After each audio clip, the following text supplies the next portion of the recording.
I've been to many resorts that stand out. I've been to many of them that seem out of place. But this is the first that I've been to that is both of those, but also beautiful and also deeply rooted in the history of the island. It's gonna all make sense, I promise.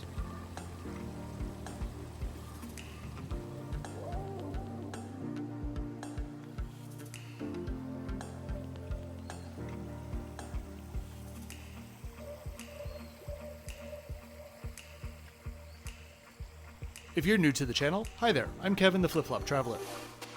If there's one thing that I want you to know about this self-funded video, it's that my opinions are honest, my own, and unsponsored in any way. If you'd like to know more about the channel and how I do things, scan the QR code or click the link in the description to learn more. Have a look around the channel, there are hundreds of airline and hotel reviews to enjoy. This luxurious ode to a rubber tire begins now. So, welcome to the fourth version of the opening of this video. Not gonna lie, it's been a challenging one to write. This resort and this video has three primary themes. First, the design is truly transportive and unlike anything that you've ever seen before. Second, the property and that design are steeped in a history that defined Phuket and tourism in Thailand for decades. And last, there are quite a few small misses here and there, which I think really detract from the experience. Chiefly among them was something that wasn't done when I checked in, and that was tell me a single thing about the history of this resort. What the heck is going on with the theme? And why is it such a special property to begin with? So those missing details are exactly what I want to start with, since it will make everything you see today actually make sense. I'll cluster all of my gripes together in the middle of the video, since this is a beautiful resort, and I don't want to feel like this is a nitpick fest. With that, welcome to the SLATE, a 260-room resort near Nai Yang Beach, just to the south of the airport. As we look around, I would encourage you to pay close attention to all of the details that you see. From the exposed ironwork, indigo blue jewels, tin roofing, and rubber sculptures. Yes, you heard me right. The slate, in its purest sense, is actually an ode to those four materials. Crystal Prakai Keo Na Ranong is the owner of the slate. Before the 1970s, her father and the island at large was heavily involved in the tin and rubber trade, as well as politics. Her great-grandfather being one of the most renowned governors of Phuket. Back then, Phuket truly had nothing to do with tourism. It was simply an industrial and agricultural island in those said industries. In the early 1970s, her father had a vision of what Phuket could become, and he founded the Phuket Tourism Association, and a few years later had a meeting with Alfred R. Broccoli. Broccoli was the then producer of the James Bond films, and the Tourism Association was lobbying him to film a movie in the region. That movie was Golden Gun, which put this region of Thailand on the map. In 1976, the family opened the Pearl Hotel. At 12 stories high, it was the island's first high-rise hotel. Let's put this in context though.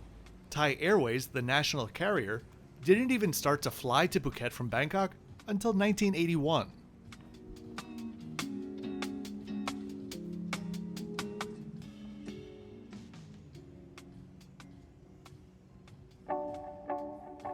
As I continue, we're going to head down to visit the three primary pools and take a look at where we are. After the success at the Pearl, the family opened the Pearl Village in 1986, the island's first true resort, and that's where we are now. In 2006, it underwent a full remodel and reopened as the Indigo Pearl. Then, its true transformation came in 2016.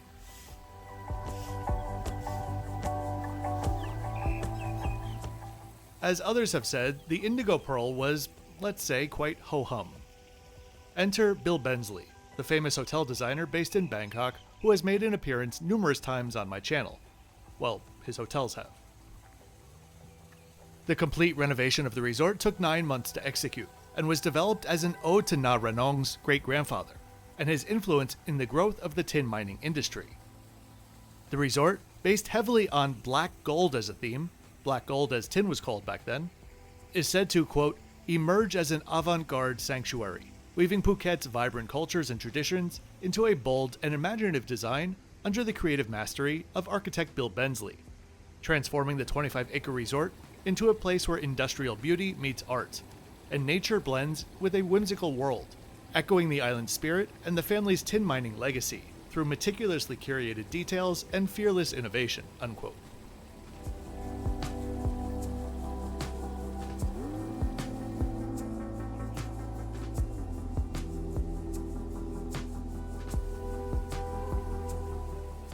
The first pool here is the largest on property and is the family pool.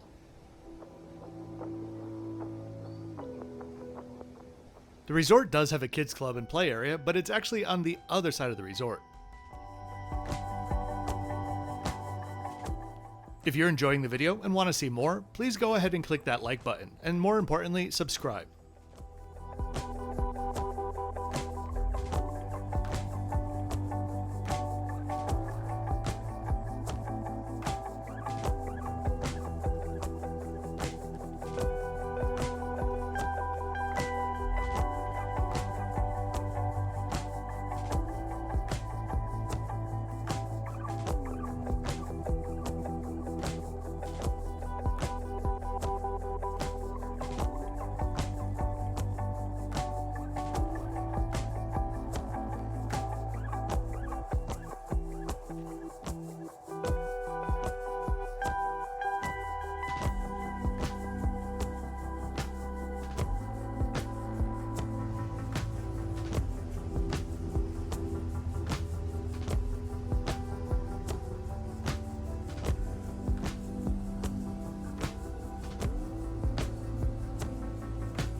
The SLATE is fairly well known for being an event space due to their large lawn with the water feature just behind it. I'll be honest, normally I'm not a fan of a big chunk of a resort being devoted to event spaces, but considering that the rest of the property truly is jam-packed full of pathways, restaurants, pools, and the like, this one gets a pass from me. The next two pools are on the other side of the resort. To help this all make sense, let's take a look at where we are before checking them out. Phuket, as we now know, is the historic tin mining island in the Andaman Sea and has hundreds of hotels and resorts on offer. The SLATE, like a good few of them, is located quite close to the airport on Nai Yang Beach. This is kind of the southernmost part of Mai Khao Beach, but the style of beach here is very different, as you'll see. Here's the property. It's lush and jam-packed in the best of ways. A very brief tour. The lobby areas where we enter are here. The family pool and event space over here. The other two pools which we're going to explore now are over here. And when we go for a bit of a boat ride later, that's over here.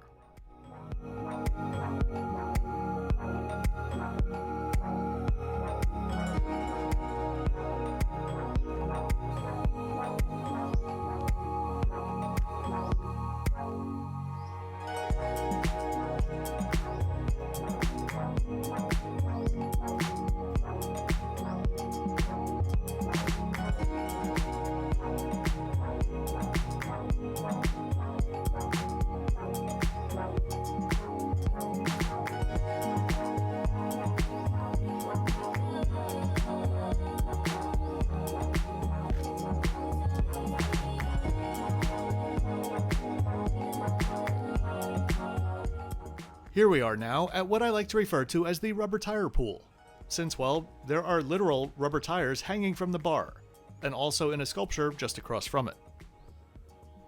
This sounds absurd in my head before typing it, but as much as things like a rubber tire sculpture stick out, given the context and history that we now know, I think we could say that it's done kind of tastefully, simply for the fact that these very literal nods are not at every turn.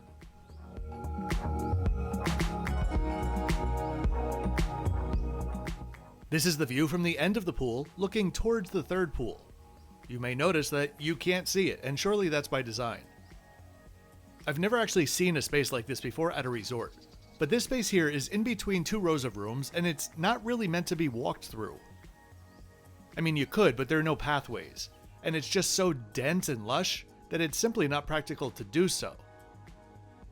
I think it's just a really effective space in creating a distant land vibe.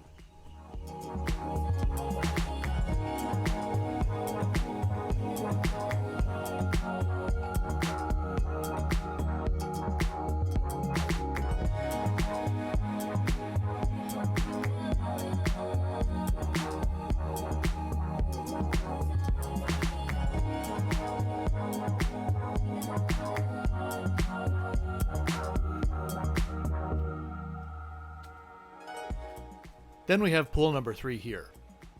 You can't see it now, but now we're quite close to the beach. Again, across the pool and in the distance is the other pool where we just came from. The rooms surrounding this lush area are definitely the most desirable ones.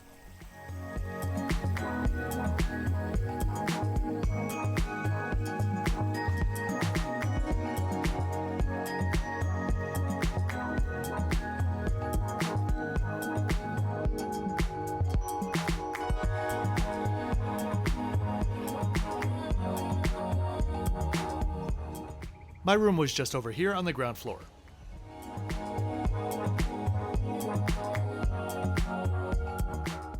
Okay, let's head to the beach.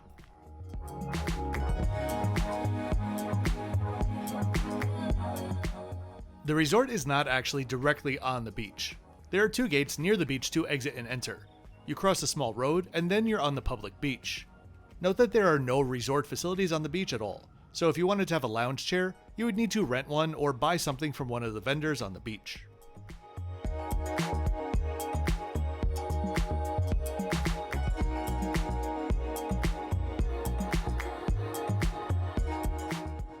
It's a nice beach though, and great for swimming for families included. There are very shallow waters, and unlike some other beaches in the region, when the tide comes in all the way, you do still have a decent chunk of beach to sit on. In the past few years, I've been to 181 hotels and resorts in South and Southeast Asia. It's the region that I know best, and I'm here to help if you need advice planning your vacation to one or all of these beautiful countries. Or maybe you just have a list of questions. If you're looking for answers or personalized resort and itinerary suggestions, check out my Globetrotter and Pioneer tiers on my Patreon. The link to my Patreon is in the description below. Thanks very much in advance. Okay, let's go check out my pool suite. The Slate has been on my radar since the very beginning of the channel. The primary reason I'd never visited was because I don't book non-refundable rates, and in my history of searching, that's the preferred rate here. I ended up booking via Mr. and Mrs. Smith, directly with them, not through Hyatt, because I finally found a refundable rate. Wouldn't you know, it was a mistake and they gave me a hard time about it. Despite it being a refundable rate, the confirmation email said non-refundable. I rang them up right away, Mr. and Mrs. Smith this is, and 2 weeks worth of back and forth began as they put the burden of proving that it was refundable on me, claiming that they couldn't recreate the same rate despite my multiple screenshots and screen recordings that I sent to them. Anyway, I didn't need to cancel, so no harm, no foul. But I can tell you for sure, I won't be booking directly with Mr. and Mrs. Smith anytime soon. Okay, as we look around the room and I put up the extra bits, I'm going to go into my moan and groan mode. Perhaps this is on me, but I had no idea this was a Bensley hotel before arrival, and had no idea of the history of the hotel or its concept. So how did I figure it out? Well, there was a Bensley book in the room. If you read that statement backwards, what I mean to say is not a soul at this resort told me anything about this resort.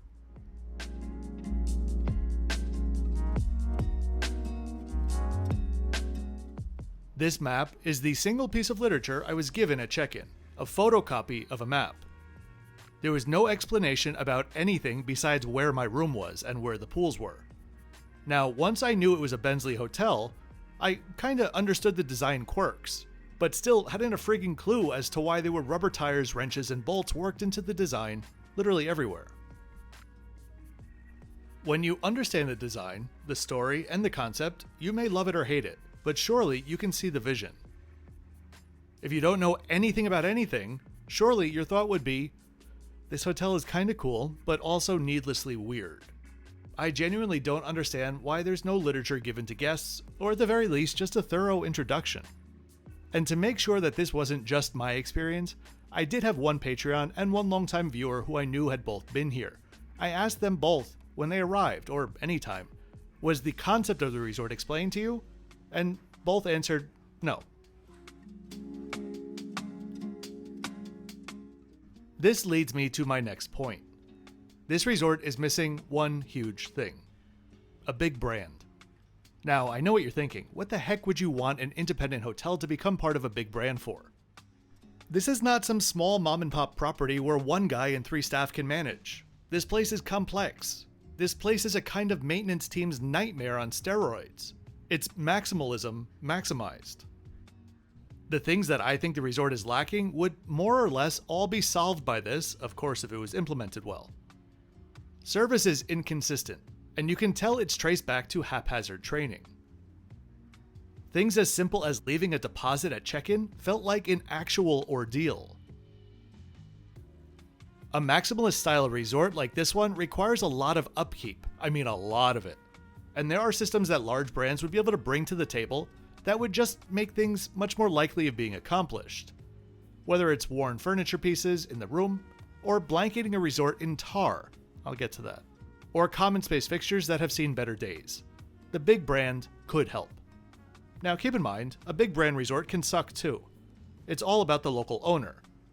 And that's the reason why I say I think it would be beneficial here, because it's very clear to me, my criticisms aside, that the money, the intention, and the standards of the owner are bountiful, good, and high.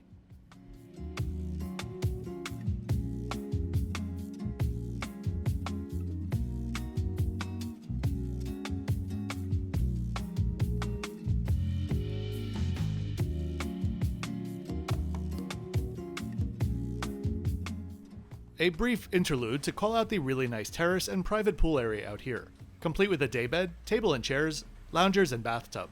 There is also an entrance into that super lush area, but since no one actually walks around out here, it's fairly private. The fact that I wasn't told a single thing about the history of the hotel or design concept is just truly a shame. It's hard for me not to compare it to the JW Marriott in Phuket, another Bensley property, with an entirely fictional design premise. But the staff there, they live and breathe it so deeply that half of the reviews that you read about the place speak as if it was actually a colonial university on the island at some point. They have their own handbook, like it's the full package. And that's what they need here.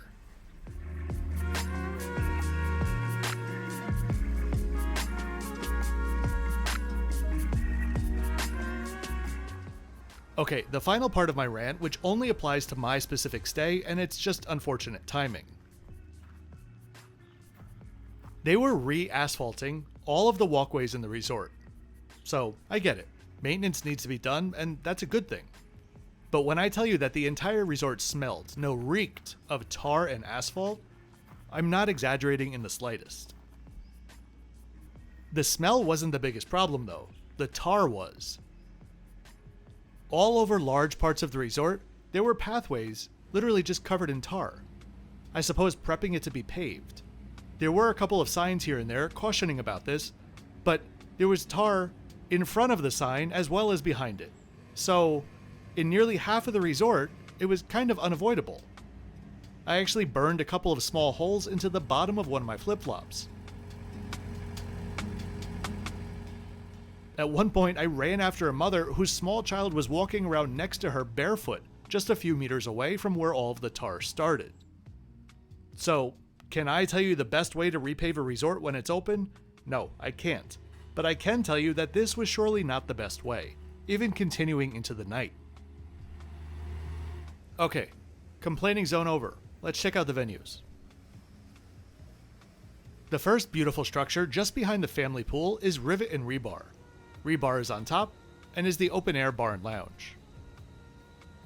I do really love black and resort designs, but black leather furniture in an open-air bar in Thailand? Well, that is certainly a warm choice.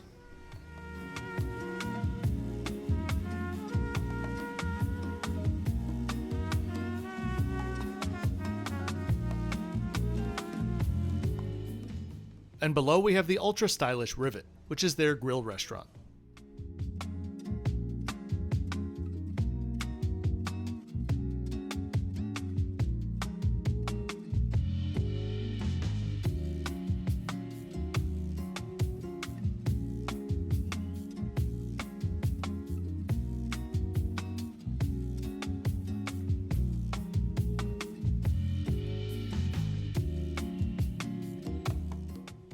Just next to that outside is a small cafe, the Underground Cafe. The The other bar on the property is Tonka Tin Syndicate. It almost looks like an antique store, an Applebee's, and Bill Bensley had a baby, but in a good way. I really did like the perimeter seating all around though.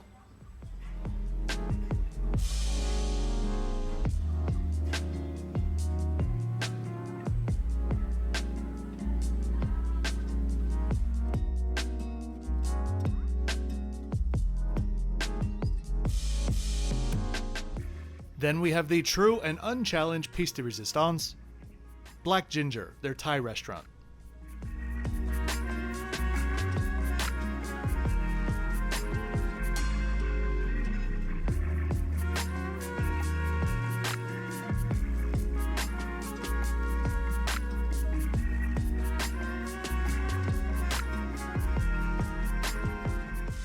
It is a series of matte black traditional Thai-style houses with an open-air bar in the middle. To get there, you need to walk a tightrope. Before we do that though, let's wait for the sun to set on the beach, finally getting a beautiful one after many cloudy nights.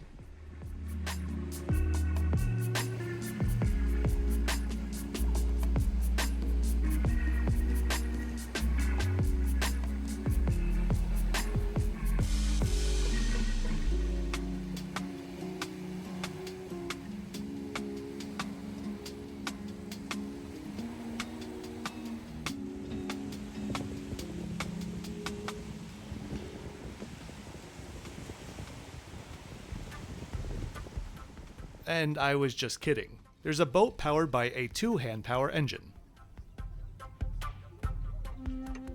As we look around, I do have to say, this is likely the most effective restaurant venue that I think I've ever been to at a resort in Southeast Asia.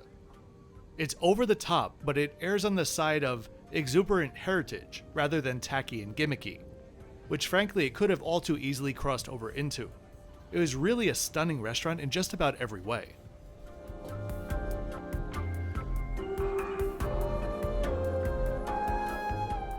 Even the Queen and Mao dined together.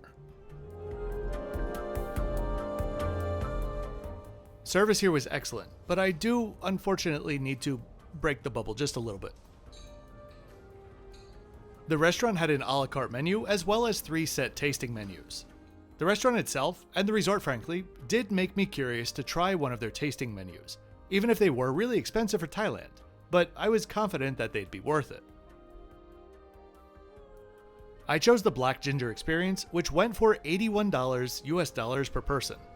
And I'm really sorry to say it was mostly a forgettable meal. I don't mean this to sound condescending or something, but perhaps if you've never been to Thailand, it would have been enjoyable. But I just found it to be really standard quality dishes. The tiny appetizers were charcoal grilled chicken with red curry and sangyad rice tart, prawn cake with sweet chili sauce, and Phuket jumbo crab meat roll with plum sauce. If I didn't have the menu to look at now, honestly, I wouldn't be able to remember a single thing that I had. The next course, labeled as a salad, was actually the highlight of the meal. Grilled marinated Wagyu beef, Thai herbs, spicy chili shallot sauce. For the main dish, it was sort of like a Thai thali. These were all definitely tasty, nothing tasted bad, especially the sea bass and the braised pork belly and egg dish. So if I ordered just that beef salad, had a full-size portion of either the sea bass or the pork belly, and then had the dessert that I had, I'd happily, and think rightfully, to pay $30-40 for that, in line with pricing on the island. But $81 for a tasting menu of standard dishes is pretty absurd. My theoretical 3-course meal for $40, it would get like an 8.5 out of 10. This full tasting for $81 is a 6 out of 10 at best. Last up was a milfui twist on mango sticky rice, along with a ginger ice cream with toasted rice. A shame really, I would have loved for them to knock my socks off. Can't deny that this place is really cool after dark though.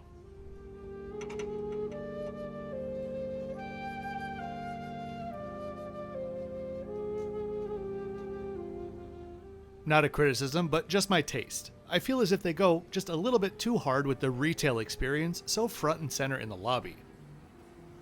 The beds and linens are nice, but nothing super special.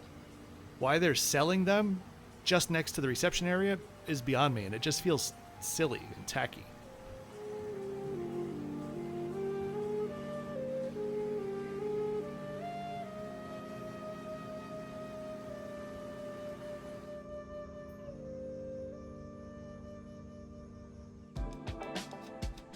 Okay, a new day and time to have breakfast at the largest restaurant on site, open all day, Tin Mine.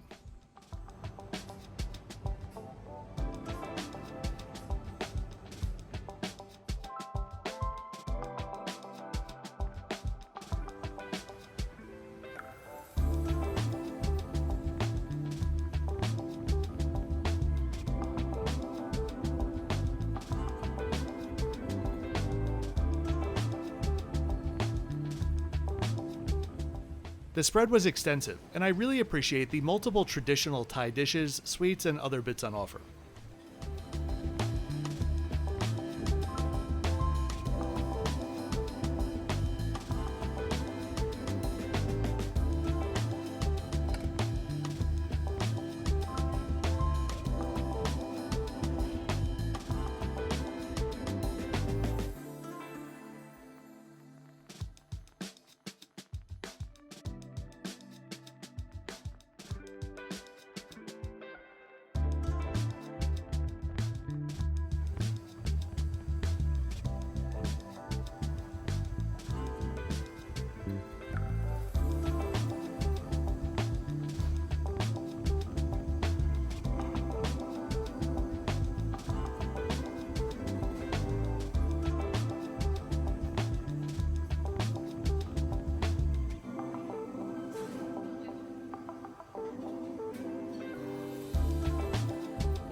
Overall, we're coming in at a solid 64.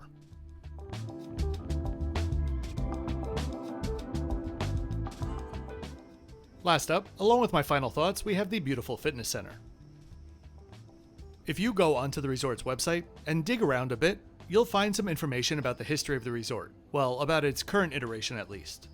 But I'm a strong believer that the vast majority of guests at any resort do not go searching on a resort's website prior to arrival to try to better understand the place.